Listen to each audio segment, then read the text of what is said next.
하나님의 크신 은혜가 여러분과 함께 하기를 바랍니다. 여러분 요즘 마음은 어떻습니까? 여러분의 살아가는 삶은 평안하고 안전하십니까? 이런저런 뉴스를 접하면서 혹시 마음이 불편하거나 괴롭지는 않습니까? 얼마 전에 주가가 확 떨어졌다고 온 세상이 죽은 듯 했습니다. 그런데 바로 며칠 전에 또 그 주가가 미친 듯이 올라가서 사람들이 또 기쁨을 감추지 못하는 그런 모습들을 보이곤 합니다. 이렇게 주가가 오르락내리락 하는 가운데 어떤 사람은 웃지만 어떤 사람은 꼭 내가 팔면 올라가고 내가 사면 떨어진다, 그런 재수 없는 사람도 있습니다. 주가에 요동하는 것 속에서 이렇게 생각되지요. 나도 여기에 참여해야 되는가 말아야 되는가, 이런 생각을 하게 됩니다. 우리 아이들이 주식 투자를 좀 하는 모양입니다. 그런데 언젠가는 이런 이야기를 했습니다. 손해를 좀 많이 봤다, 그런 이야기를 했습니다. 그래서 제가 하지 말고 그냥 직장생활 성실히 해라, 그렇게 이야기했더니 이 아이들 하는 말이 걸작입니다. 아빠, 요즘은 투자하지 않으면 물가를 따라갈 수 없습니다. 그냥 성실하게 돈 벌어서 통장에 넣어놓으면 그대로 벼락거지가 됩니다. 그런 이야기를 하는 것입니다. 듣고 보니 그럴 듯도 했습니다. 남들은 얼마를 투자해서 몇 억을 벌었다는 그런 이야기가 주변에 계속 들리는데 내 통장은 기껏 해봐야 몇십 원 올라가고 있으니 나는 저놈은 1억을 버는데 나는 몇십억이니 거지가 됐다, 그런 생각을 하게 되는 것 같습니다. 요즘 온 나라가 주식으로 들끓고 있습니다. 그래서 서로 돈 거리면서 사는 세상이 되었습니다. 돈이 우리에게 필요함에는 분명합니다. 아주 요긴합니다. 돈이 우리에게 있으면 맛있는 것도 먹을 수 있고 비싼 호텔에 갈 수도 있고 가족들과 여가를 보낼 수도 있습니다.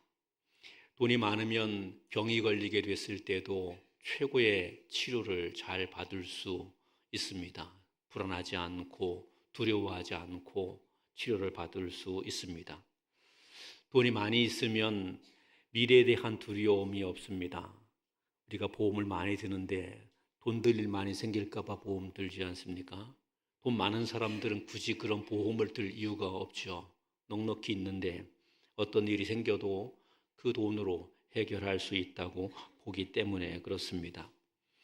그러니 돈 많은 것은 아주 좋은 일이고 편리한 일입니다. 여러분이 돈 많이 버시기를 바랍니다. 아멘을 안 하는 거 보니까 목사님 설교가 좀 불안하다, 이런 것 같아요. 주저하지 마시고 많은 돈을 버시기 바라고, 그리고 많은 돈을 가지고 평안하고 안정된 삶을 살아갈 수 있게 되기를 바랍니다. 우리는 우리의 삶에서 돈이라는 것이 필요하다는 것을 어느 누구도 다 인정합니다. 목사도 인정하고 장로님들도 인정할 것이고 모든 성도들이 다 인정할 것입니다. 교회도 돈이 필요합니다. 그래서 교회가 돈이 많이 있어야 하나님의 사역들을 잘 이루어 갈 수 있을 것입니다. 돈이 없으면 교회도 힘듭니다. 빚이 많은 교회 보니 이런 이야기 합니다. 주일날 예배 시간에 전등을 반만 켜고 예배한다는 거죠. 마치 토굴과 같은 분위기일 겁니다. 그리고 엘리베이터는 노인들만 타고 몇 명 이상 타지 않으면 운행할 수 없다, 그렇게 이야기를 한다고 합니다. 돈이 좀 많이 있으면 그런 걱정 안 하겠죠. 주일날 온 교회 모든 공간마다 불을 다 켜고 에어컨을 빵빵하게 틀고 엘리베이터는 마음대로 이용하시라고 그렇게 말할 수 있을 것입니다. 그뿐만 아니라 복음과 선교 사역을 위해서도 많은 일을 감당할 수 있을 것입니다. 그러니 돈은 정말 귀하고 중요한 것입니다. 하나님께서 십계명에 믿음의 사람들에게 이야기하시는데 도둑질하지 말라 그렇게 이야기하시죠. 이것은 돈에 관한 이야기를 우리에게 말하는 겁니다. 돈을 잘 쓰고 관리하고 돈의 사용이 정당해야 된다. 그런 이야기를 우리에게 말씀하고 있는 것입니다. 도둑질하지 말라 하는 이 말에는 여러 가지 함축되어 있는 의미가 있습니다. 단지 남의 물건을 훔치지 말라 하는 그 뜻으로만 이 말씀을 하신 것은 아닙니다. 그래서 십계명에는 도둑질하지 말라 하는 이 짧은 말로 설명하고 있지만 신명기 성경 전체에는 돈과 관련된 많은 이야기를 이야기하고 신약 성경에서도 우리 주님께서는 돈과 관련된 많은 이야기를 말씀하십니다. 돈은 중요한 것인데 귀한 것인데 가치 있는 것인데 그것은 매우 위험한 부분도 있음을 성경이 지적합니다. 돈은 귀하지요. 필요하지요. 그런데 그것이 위험하다는 것입니다. 마치 그것은 독이 든 사과와 같아서 아름답고 귀하지만 잘못 먹게 되면 그것으로 인해서 죽음을 또 낭패를 보게 되기도 한다 하는 것을 이야기합니다. 돈과 함께 하나님을 섬길 수 없다는 바울 사도의 가르침은 우리에게 매우 큰 경종을 울려줍니다. 하나님을 섬기는 사람들이 돈을 유용하게 잘 쓰고 사용해야 되겠지만 그 돈을 섬기는 가운데 있어서는 안 된다 하는 이야기입니다. 돈을 추종하고 돈을 숭상하고 돈이 모든 것인 것처럼 마치 돈이 하나님이라도 되는 것처럼 그것을 맹신해서는 안 된다 하는 것입니다. 그래서 돈은 이런 의미가 있습니다. 많이 필요한 것이어서 우리가 그것을 끊임없이 가지려고 하지만 그렇지만 이 돈은 우리의 영혼을 병들게 하고 죽게도 만들 수 있는 것이어서 이 돈은 잘 사용하고 관리하고 이 돈의 정체를 명확하게 아는 것이 매우 중요한 것입니다. 여러분, 돈은 무엇입니까? 어떤 사람은 돈을 축복이라고 이야기합니다. 돈이 축복일까? 예, 물론 성경에서도 돈이 얼마나 복된 것인가에 대한 이야기를 말하지요. 하나님께 복받은 사람들이 많은 재물을 갖게 되었음을 설명합니다. 돈은 무엇인가? 축복인가? 물론 그 이야기를 할 수 있지만 먼저 우리가 살펴야 하는 것이 있습니다. 돈은 누구의 것인가에 대한 질문입니다. 돈이 축복인가 하는 질문에 앞서서 돈이 누구의 것인가, 재물이 누구의 것인가에 대한 질문을 던져야 됩니다. 우리는 우리가 수고하고 얻게 된 것이므로 그것이 내 것이라고 여깁니다. 그런데 하나님은 다르게 말씀하십니다. 그것은 너희들의 것이 아니라 하나님의 것이다. 그렇게 이야기를 하고 계시기 때문입니다. 우리에게 주어진 재물, 돈, 하나님께서 우리에게 맡기신 것이지 네 것이 아니다. 이렇게 이야기하십니다. 그러니 돈을 내 것으로 소유하려고 하는 사람에게는 문제가 생길 수밖에 없는 것입니다. 왜냐하면 하나님의 소유인 것을 제 것이라 말하고 있게 되는 일이기 때문입니다. 돈을 마치 제 것처럼 여겨 그렇게 사용하려고 하는 사람들은 하나님의 것을 자기 것이라고 말하는 것이니 그것은 범죄일 수밖에 없고 그렇게 돈을 여기며 살아가는 사람들은 돈이 갖고 있는 독배를 함께 마시는 것일 수밖에 없다 하는 이야기입니다. 하나님은 천지와 만물의 모든 것의 소유주가 되십니다. 이것을 부정할 수는 없습니다. 세상 어느 누구도 이 땅에 자기 것이라고 뭔가를 들고 온 사람은 아무도 없습니다. 이 땅을 떠나게 될 때에도 모든 사람은 다 이 땅에 내려놓고 그냥 가야 합니다. 가져갈 수 있는 것이 아무것도 없습니다. 무덤 속에 많은 황금을 가지고 매장한다 그래서 그 황금을 가지고 갈 수 있는 것은 아닌 것입니다. 다 두고 가야 합니다. 하나님께서 이 모든 것의 소유자이시기 때문에 우리는 그것을 잠시 사용하고 떠날 뿐입니다. 그것의 돈의 이와 같은 정체를 알아야 합니다. 그리고 이 돈을 대함에 있어서 이것은 하나님 것이라고 하는 관점을 분명히 견지해야 하는 것입니다. 그렇게 될 때에 이제 돈이 나에게 주어진 것이 어떤 의미가 있는가를 알 수 있게 됩니다. 나는 아무것도 없는 자인데 하나님이 나에게 돈을 맡기셨습니다. 그러면 그것은 작은 것이든 큰 것이든 하나님이 내게 허락하신 은총입니다. 그렇죠? 이 돈이 많은 것이든 작은 것이든 하나님이 내게 맡기셨다는 것. 그러니 그것은 나에게 은총이 되는 겁니다. 나에게 안 주셔도 할 말은 없는데 하나님이 나에게 맡겨주신 겁니다. 그러니 우리는 이 돈을 하나님이 나에게 주신 은총이라고 여겨야 하고 그 돈을 바라볼 때에 관점을 그렇게 해야 합니다. 은혜는 많이 받는 게 좋겠습니까? 조금 받는 게 좋겠습니까? 받고 싶은 대로 말씀하시면 됩니다. 많이 받고 싶은 분들은 많이, 작게 받고 싶은 분들은 저는 작게도 괜찮습니다. 은혜는 제가 볼 때는 많이 받는 게 좋습니다. 저는 은총을 많이 받으면 좋겠습니다. 그런데 하나님은 이 은총으로 돈을 맡기실 때에 그냥 돈을 은총으로만 맡기시는 것은 아니었음을 성경이 말합니다. 예수님의 비유에 보면 달란트의 비유가 소개되지요. 달란트의 비유에 보면 종들에게 어떤 종에게는 5달란트를 맡겼습니다. 또 어떤 종에게는 2달란트를 맡겼습니다. 어떤 종에게는 1달란트를 맡겼습니다. 그들이 받은 은총은 각각 달랐습니다. 그런데 하나님은, 주인은 그 종에게 이런 이야기를 말하죠. 그것 가지고 장사하여서 이익을 남겨라.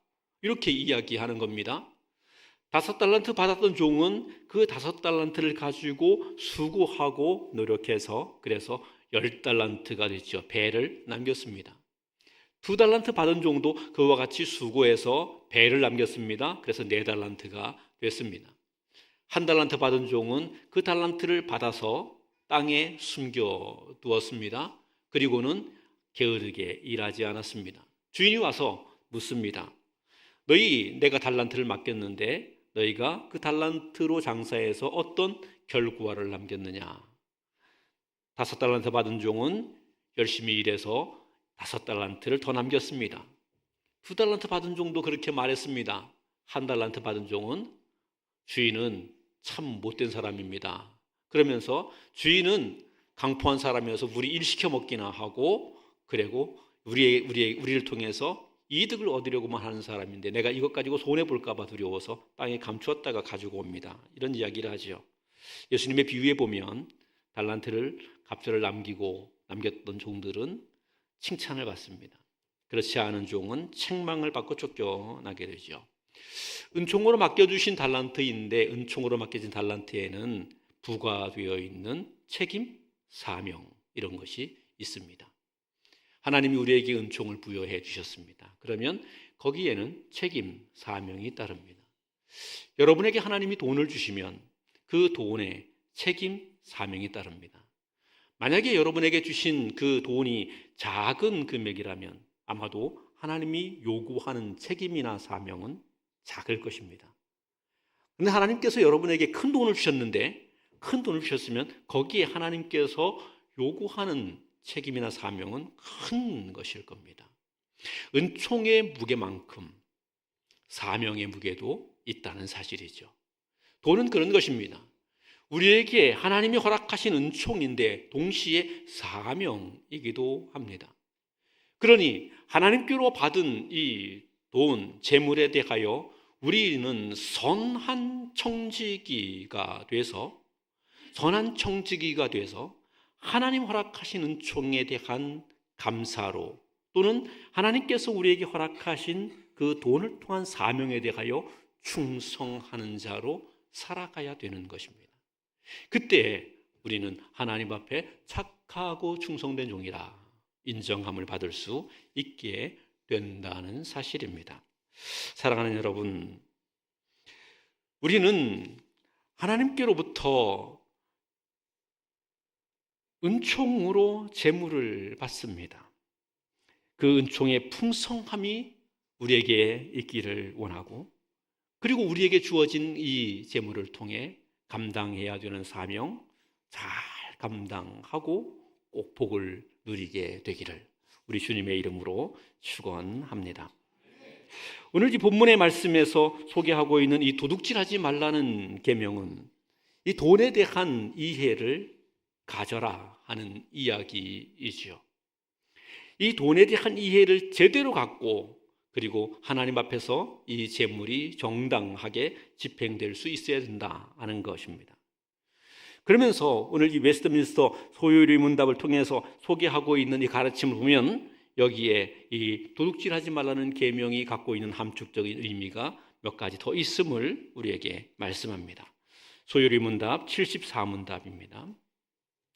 같이 한번 읽겠습니다. 답만 읽겠습니다. 시작. 제8계명이 명하는 것은 우리 자신들과 다른 사람들의 재물과 재산을 합법적인 방법으로 얻고 또 증진시키라는 것입니다. 아멘.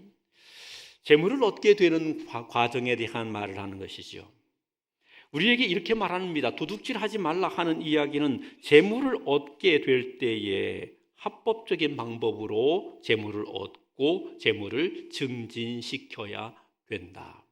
합법적인 방법으로, 정당한 방법으로 재물을 얻어야 된다. 나 자신뿐만 아니라 다른 사람의 재물에 대하여서도 합법적인 방법으로 재물이 늘어갈 수 있게 해야 하는 것, 그것이 도둑질하지 말라는 말씀이 주고 있는 교훈이다. 그러니 우리는 우리에게 부여된 재물을 늘려가야 하는 일을 해야 합니다.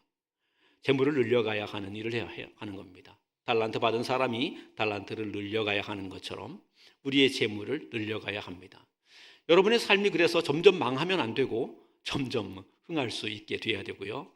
점점 거지가 되면 안 되고 점점 더 부자가 되도록 해야 하는 것입니다. 그런데 그것이 어떻게 그렇게 해야 되느냐? 합법적인 방법으로, 정당한 방법으로 그렇게 해야 된다. 의로운 방법으로 그렇게 해야 된다 하는 일입니다. 의로운 방법으로 우리의 재물을 늘려가라 하는 그 말은 두 가지로 나누어 다시 설명할 수 있습니다. 하나는 우리가 일하는 직장이 정당하고 합당한 직장이어야 된다 하는 그런 이야기입니다. 직업을 선택함에 있어서 우리의 직업을 통해서 돈을 벌지 않겠습니까? 직업을 선택함에 있어서 그 직업을 선택할 때 그 직업이 하나님 앞에서 정당하고 합당한 것이어야 된다 하는 겁니다. 그것이 구체적으로 돈을 많이 버는 직업이냐, 그렇지 못한 직업이냐, 이런 문제가 아니라 이 일 자체가 하나님 앞에 합당하냐, 이것을 먼저 물어봐야 된다는 겁니다. 하나님이 합당치 않다고 여기는 직업을 가져서는 안 되는 것이지요. 하나님 앞에 합당한 직업이라는 이야기는 여러 가지 말로 설명할 수 있겠지만 자신과 공동체에게 유익이 되는 직업을 의미합니다. 기본적으로 자신과 공동체에 유익이 되는 직업, 그 직업 자체가 자신에게 또는 공동체에게 유익이 되는 직업, 그것을 말씀하는 것이죠. 우리 사회를 깨끗하게 하고 사회 조직을 건강하게 만들기 위해서 다양한 조직과 시스템들이 움직여가게 되겠죠. 그러면 그 다양한 형태의 조직과 시스템이 움직여가는 그 곳들마다 흔히 말하는 직업들이 만들어지게 되는 거죠. 그래서 그 직업들이 이런저런 형태로 활동하고 일하게 되면서 건강한 사회가 만들어지고 사회에 유익을 가져다 주게 되는 그런 구조이죠. 결국 유익을 주고 이득을 얻게 되는 거니까. 유익을 주고 이득을 얻게 되는 형태로 직업을 갖게 되죠. 그 직업이 자신에게도 사회에도 건강과 유익을 줄 수 있는 그런 형태의 직업이어야 되는 것이지, 그렇지 않으면 그 직업은 정당한 직업이 아닌 것이라는 이야기입니다. 정당한 직업을 통해서 우리가 재물을 얻을 수 있어야 되고 부를 축적해 갈 수 있어야 합니다. 그렇지 않으면 이 도둑질하지 말라 하는 말씀을 어기는 것이다, 위반하는 것이다 하는 말씀입니다. 정당한 직업을 가져야 됩니다. 칼빈과 같은 분은 직업을 이렇게 말했습니다. 직업은 하나님이 여러분들을 부르신 소명의 자리다, 이렇게 이야기했습니다. 그러니까 하나님이 부르신 소명의 자리라는 이 이야기를 다시 바꾸어 말하면 이렇게 이야기하는 겁니다. 직업은 거룩한 것이어야 된다는 겁니다. 거룩하지 않은 것이 직업일 수 없고, 그리고 부당한 것이 직업일 수 없다, 범죄가 직업일 수 없다, 그렇게 이야기하는 거죠. 살인청부업자가 직업이면 그 곤란하지 않습니까? 그렇죠? 살인청부업자를 직업으로 갖고 있는 사람들이 영화에 참 많이 나오더라고요. 그런 분들이 꼭 주인공이야, 어떻게 살인청부업자가. 그런 영화를 만들어 놓으니까 사람들이 자꾸 살인청부업자가 되려고 그러는 것 같아요. 이상한 사람들이 많이 생겨요. 살인청부업자가 좋은 직업일 수 없습니다. 정당한 직업일 수 없습니다. 도둑질하는 것이 정당한 직업일 수 없지요. 홍길동은 직업이 도둑질인데, 홍길동은 직업이 도둑질이잖아요. 의적이라고 이름은 붙이지만 직업이 도둑질인데 그 도둑질이 정당한 것이 될 수 없습니다. 정당한 직업이 아닌 겁니다. 정당한 직업이 아니죠. 우리 사회에는 정당하지 못한 형태의 다양한 직업들이 존재합니다. 아닌 것 같지만 사회 안에는 정당하지 못한 다양한 직업들이 존재합니다. 심지어 악한 직업들도 존재합니다. 성경은 고리대금업을 금하고 있습니다. 고리대금업 하지 말라고 이야기하죠. 그런데 못된 악성 고리대금업자가 돼서 돈을 버는 사람들이 있습니다. 하나님이 기뻐하지 않는 일이겠죠. 그런 것 하면 안 되는 것입니다. 도둑질하지 말라는 말씀은 직업이 정당한 것이 되게 해야 한다. 돈 벌기 어려우니까 매춘을 해서 돈을 벌려고 하는 사람들이 있습니다. 매춘을 해서 돈을 버는 건 많이 벌 수 있고 쉽게 벌 수 있겠지요. 그런데 그것이 하나님 앞에 정당한 것이 아닌 겁니다. 그렇죠. 그런 것 하지 말라는 말씀이 도둑질하지 말라는 계명 속에 포함되어 있는 것이죠. 남들 사기치는 것을 직업으로 해가지고 사기쳐서 돈 벌지 말라 하는 이야기이고, 깡패짓해서 돈 벌지 말라, 그런 이야기입니다. 마약을 주고 팔면서 거래해서 돈 버는 사람들도 있습니다. 그런데 그런 짓 하지 말라. 정당하지 못한 직업이다. 옳지 못한 직업이다. 하나님께서 기뻐하지 않는 직업이다. 그런 직업에 종사하게 되는 것 자체가 도둑질하지 말라는 이 말씀을 어기고 있는 것이다. 혹시 여러분 가운데 그런 직업에 종사하시는 분 계신다면 바로 때려치십시오. 오늘 말씀 듣고 바로 그만두셔야 됩니다. 바로 그만두시고 다른 일 찾아보셔요. 다른 일 찾아보세요. 하나님이 기뻐하지 않는 직업이기 때문에 그렇습니다. 하나님 앞에서 우리가 정당한 직업을 가지고 재물을 모을 수 있고 돈을 벌 수 있는 사람이 돼야 됩니다. 정당한 직업을 통해서 돈을 버는데 그 정당한 직업을 갖게 됐다면, 그러면 우리는 어떻게 해야 되느냐? 하나님은 이렇게 말씀하십니다. 수고를 통하여 내가 너에게 돈을 줄게, 그렇게 말합니다. 아담이 범죄한 이후에 하나님께로부터 명령을 하나 받습니다. 내 이마에 땀이 흘러야 내가 먹을 것이라, 그렇게 이야기하셨습니다. 그 이야기는 이런 말입니다. 우리가 땀 흘려 수고하는 것을 통하여 그 수고의 대가를 지급하고, 그리고 그것을 통해서 재물을 얻고 물질을 얻는 것이다, 그렇게 이야기하는 겁니다. 예수님은 이 달란트 비유를 통해서 이런 말을 합니다. 달란트, 5달란트 받았고 2달란트 받았던 종들에게 착하고 충성된 종이라고 설명합니다. 이 충성되다고 하는 이 표현을 다른 표현으로 보면 이런 말입니다. 부지런했다는 겁니다. 내게 주어진 일에 대하여 성실하고 부지런하게 살아가는 것, 이것이 필요하다는 겁니다. 이와 같은 방식으로 우리는 돈을 벌을 수 있어야 된다. 게으름을 죄악이라고 설명합니다. 게으르게 되면 망한다고 이야기하죠. 하나님이 우리에게 재물을 맡겨주시게 되는데 그 재물을 맡겨주시게 될 때 게으른 방식으로 살아서는 안 된다. 그것은 도둑질하는 것과 똑같다. 그 계명을 어기는 것이다. 도둑질하지 말라는 계명을 어기는 것이다. 잠언서나 전도서를 보게 되면 게으름에 대한 수많은 이야기를 말합니다. 게으르면 빈궁이 강도같이 온다고 그러죠. 빈궁이 강도같이 온다. 궁핍함이 찾아오게 된다. 불명예가 오게 된다. 수치를 당하게 된다. 그런 이야기를 말하죠. 예수 믿는 사람들이 자기의 직업에서 게으르면 안 됩니다. 자기의 일에서 부지런해야 됩니다. 열심으로 살아야 됩니다. 적당히 살려고 해서는 안 됩니다. 세상 사람들은 적당히 살려고 그러죠. 그런데 예수 믿는 사람들은 그래서는 안 됩니다. 내게 주어진 직업에서 부지런히 살아야 됩니다. 열심히 살아야 됩니다. 이것이 도둑질하지 말라는 계명에 붙어있는 의미이죠. 내가 돈을 어떻게 벌어야 되느냐? 벌어야 하는데, 많이 벌어야 되는데 합법적인 방법으로, 다시 말하면 건강하고 바른 직업을 통하여서 부지런하게 수고함으로, 성실함으로 우리는 우리의 재물을 축적해 가야 한다 하는 사실입니다. 저는 우리 교회와 사랑하는 성도들이 이와 같은 모습으로 다들 부자가 되시기를 우리 주님의 이름으로 축복합니다. 도둑질하지 말라는 이 말씀은 또 이런 의미가 있습니다. 요리문답 75문답입니다. 75문답 같이 읽겠습니다. 시작. 제8계명은 우리 자신이나 이웃의 재물과 재산을 부당하게 방해하거나 또는 방해할 수 있는 모든 행위를 금지한다.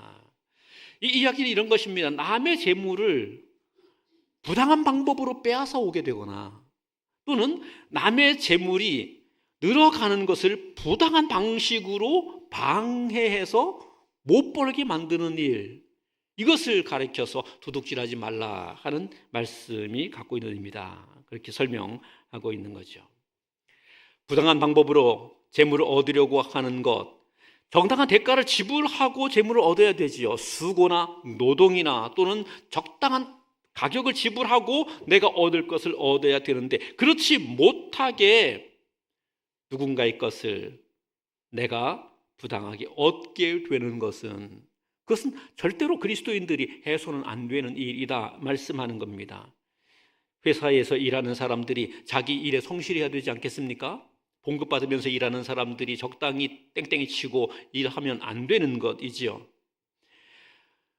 월급을 받으면 월급을 주게 되는 사장님이 내가 어떤 일을 하게, 얼마만큼의 일할 것에 대하여 요구하는 바가 있죠.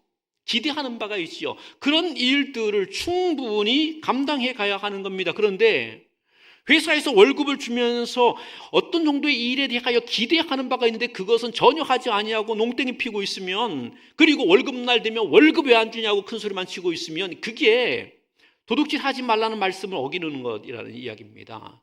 사장님에게 결국 손해를 끼치고 있다는 이야기죠. 회사에 손해를 끼치고 있다는 이야기죠. 회사의 직원들 가운데 여러 사람들이 함께 일하는데 놀고 먹는 사람들이 많다는 얘기를 들었습니다.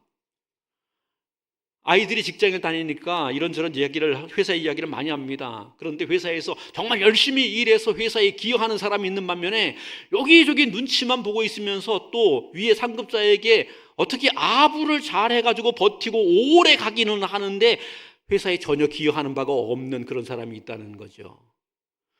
회사에 특별한 일이 없을 때는 열심히 출근하다가 회사가 아주 바쁘게 돌아갈 때가 되면 그때 휴가를 딱 내가지고 사라져 버리고 마는, 그리고는 이제 그 일이 끝날 때쯤 돼가지고 휴가에서 복귀하는 그런 사람들도 있다고 합니다. 매번 그렇게 하는 사람이 있답니다. 어쩌다 한 번 그러는 게 아니라 매번 그렇게 하는 사람이 있답니다. 요거 도둑질하는 것과 똑같습니다. 남의 수고와 남의 노력에 기대서 자기의 이득을 취하고 있고 자기는 아무것도 안 하고 있는 그런 것이기 때문에 그렇죠. 예수님을 열심히 믿는 성도들 가운데는 회사에 가서 일을 하는데 회사 일을 하지 않고 가서 교회 일만 열심히 하는 사람들이 있습니다. 회사의 컴퓨터를 가지고 교회의 문서를 열심히 만듭니다. 회사에서 일을 해야 되는 그 시간에 다른 거는 회사 일은 안 하고 쓸데없이 교회 일만 열심히 합니다. 회사 전화로 신방도 하고 아무튼 교회 일은 너무 열심히 하는 겁니다. 회사 것을 가지고 하나님이 딱 보시면서 야, 너 회사 돈을 가지고 열심히 교회 일 했으니 잘했다 하고 칭찬하실 것 같지요? 도둑질하지 말라는 말씀을 어기고 있는 겁니다. 왜 회사에 가서 교회 일을 합니까? 왜 회사 컴퓨터를 가지고 교회 일을 합니까? 회사 가서 일하면 직장에서는 직장에서 기대하는 바의 일을 하셔야 됩니다. 직장에서 교회 일 하지 마세요. 직장에서 교회를 하는 건 아닙니다. 그런데 믿음 좋다는 분들 가운데 가끔 그런 분들이 있습니다. 회사에서 그냥 교회 일만 열심히 하고 회사 일은 안 하는 겁니다. 그리고는 사람들한테 나 피곤하고 바빠 이러면서 얘기하는 거죠. 남의 재물을 축내는 일을 하고 있는 것입니다. 회사에 손해를 끼치고 있는 중인 겁니다. 해서는 안 되는 일이라는 말입니다. 예수 믿는 사장님들 가운데는 아주 재미있는 분들이 있습니다. 자기 회사에 다니는 모든 직원들은 교회에 가야 된다고 이야기합니다. 그래서 자기네 교회로 다 오라고 그렇게 이야기하죠. 그리고는 재미있는 일이 있습니다. 월급날이 되면 11조를 떼고 월급을 줍니다. 11조를 지가 떼고 월급을 줍니다. 그리고 11조는 뗐다 그럽니다. 그러니까 그 교회는 나가게 됐고 11조를 뗐다 그러니까 아무런 말을 못하는 겁니다. 아무런 말을 못하는데 11조를 뗀 겁니다. 나중에 확인을 해보면 그 사람 이름으로 11조가 들어간 게 아닙니다. 회사에서 마치 교회에 얼마를 헌금한 것처럼 됐는데 11조만큼 다 들어간 건 아닌 거죠. 아니 11조를 왜 떼고 줍니까? 11조는 각자 지들이 알아서 할 문제지 회사에서 왜 지가 11조를 떼고 줍니까? 그거요, 남의 돈을 빼앗는 일입니다. 남의 재산 결정권을 지가 박탈하는 일입니다. 그런데 제가 이런 설교를 하고 이런 이야기를 많이 들었는데 가끔 교회에서도 그런 일을 한다고 그럽니다. 교회에는 여러 직원들이 있잖아요. 교회 목사를 비롯해서 여러 직원들이 있잖아요. 그런데 어떤 교회는 그런데 우리 교회는 안 그래요. 우리 교회는 안 그러는데 어떤 교회에서는 어차피 11조 할 거 떼고 준답니다. 물론 어차피 11조 할 것은 어차피 11조 할 겁니다. 어차피 11조 할 건 할 거지만 왜 지들이 떼고 줍니까? 교회가 왜 지가 떼고 줍니까?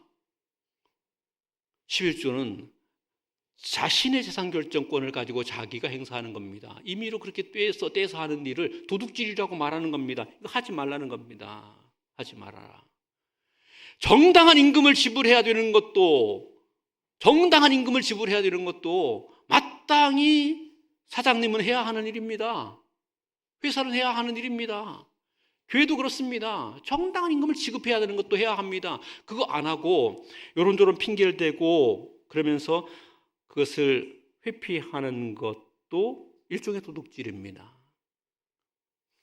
경제가 조금 어렵다 싶으면 요즘 경기가 어려우니까 그러니까 회사에서 지급해야 되는 월급 중에 조금 미안하지만 얼마는 뺐습니다.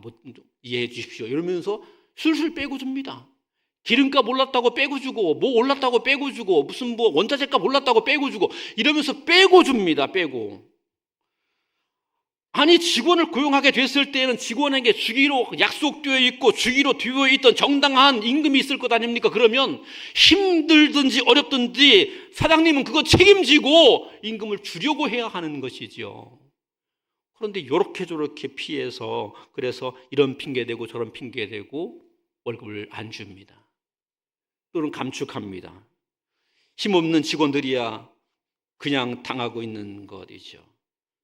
속으로 얼마나 뭐라 그러겠습니까? 예수 믿는 사람은 절대로 그러면 안 됩니다. 세상 사람들은 그런 일이 있다 손치더라도 예수 믿는 사람은 절대로 그러면 안 됩니다. 하나님의 영광을 가리는 일이 되기 때문입니다. 장사하는 사람들이 속여서 팝니다. 국산이 아닌데 국산인 것처럼 속여서 팔고 저 눈금을 속여서 팔고 고깃집에서 고기를 파는데 분명히 150g이라고 써 있는데 150g이 안 되는 조금 더 주면 괜찮은데 왜 떼고 줍니까? 저울을 속이는 거. 하나님 저울을 속이는 것에 대하여서 매우 분노하심을 성경을 통해서 이야기하고 계십니다. 이런 일들이 도둑질하지 말라는 계명을 위반하고 있는 것이다 하는 이야기입니다. 그뿐만 아니라 이런 경우도 있습니다. 다른 사람 장사하는데 장사가 잘 되니까 꼴 보기 싫어가지고 악성 민원을 넣는 못된 사람들이 있습니다. 그런 것도 도둑질이라고 이야기합니다. 정당하게 자기 직업을 통해서 돈을 벌려고 하는 사람들에게 그것을 부당한 방식으로 방해해가는 겁니다. 방해가는 겁니다. 그것을 못 벌도록 방해하는 그런 못된 짓을 하는 사람들이 있는 거죠. 맛있는 음식점에 가서는 괜히 머리카락 뽑아놓고 여기가 뭐 무슨 그 위생이 잘 준비되지 않은 음식점인 것처럼 비방해 가면서 그 장사를 방해하는 그런 못된 사람들이 있죠. 괜한 쓸데없는 것을 가지고 괜히 구청에 민원을 넣어서 구청에서 자꾸 오게 만들면서 장사를 방해하는 그런 일들도 있지요. 시기심에 의해서 그런 일들을 하는 사람들이 있습니다. 그런데 이런 것들이 다 도둑질 하지 말라는 계명을 위반하는 일이다 하는 사실입니다. 예수 믿는 사람은요, 그렇게 살아서는 안 되는 겁니다. 어떻게 살아야 되느냐? 도둑질 하지 말라는 이 말씀은 이런 말입니다. 내가 모든 것의 소유자가 된다. 내가 네 수고에 따라 너에게 필요한 모든 것을 공급할 것이니 두려워하지 말고 염려하지 말고 언제나 감사하고 자족하는 마음을 가지고 살아야 된다. 그런 이야기를 이야기하는 겁니다. 사랑하는 여러분, 하나님 믿으십니까? 제가 소리를 안 지르면 졸고 소리를 지르면 시끄럽다 그러고 나는 어떻게 해야 되지? 네. 소리를 안 지르면 졸고 소리 지르면 시끄럽다 그러고 자는데 방해가 되나?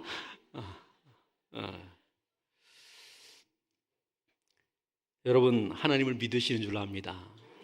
여러분 예수님을 믿으시는 분이신 줄 압니다. 하늘과 땅의 모든 것이 우리 하나님의 소유입니다.